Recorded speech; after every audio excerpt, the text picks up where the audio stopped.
রমজানের দিন বাড়ি আর ভাল লাগে না, তাই কলা বাগানে দেখেছি। আরে ছোট ভাই কোন যাবো? কোন যাবো?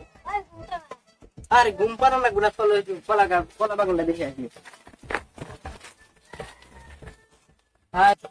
আজকে বাচ্চা লাগবো না, তুই আমার কলা গাছের গুড়া করা ময়লাটা না সাফ কর, সার দিয়ে দেখো না খোঁজার মধ্যে রাখে না, কলা গাছটা ব্যস্ত তুই কর, সাফ কর।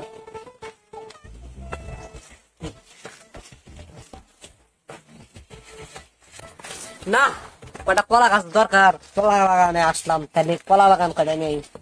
ও তোর মহাজন কো চল, আমি মহাজনের কাছে একটু ঘুরে ঘুরে আসি। আরে ভাই আপনি আমার আসসালামু আলাইকুম। ওয়ালাইকুম আসসালাম ভাই, ভালো আছেন? হ্যাঁ ভালো আছি। সবজি কলা গাছ লাগতো কয়টা, তাহলে ইনকাম কয়টা? আপনার কাছে কলা গাছ কিনছেন না?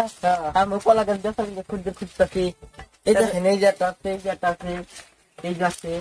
আচ্ছা ভাই, কত দোকান না আমার লাগবে বুঝে 20 কে। আচ্ছা দেন। আচ্ছা ভাই, ওই কলা গাছ তাহলে কত করে ধরবেন? এখন তো ভাই সব কিছুর দাম বেশি, আপনি 3 টাকা পিস দিন। সবজি কলার তো দাম বেশি না বাবা, তোমারও থাকুক আমারও থাকুক। হ্যাঁ কোন আমার কথা রাখো, 300 টাকা করেছো, আমি 250 টাকা দিইনি। ये सब क्या देखना पड़ रहा है? अच्छा है मैं अंधा हूँ। ইয়ার তো কমাই, ওই যে ছোট ভাই 500 টাকা দন লাগে, আর দিন গেলে কলা গাছ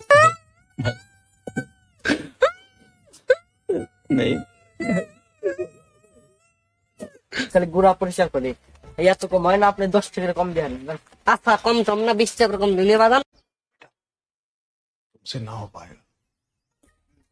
কলা গাছ তাহলে এই করো ছোট ভাই, তাহলে ওর কলা গাছ করে উঠিয়ে দাও, বুঝবানে সাবল আছে, কোদাল আছে, আমি তোমার একটা সাহায্য করতেছি।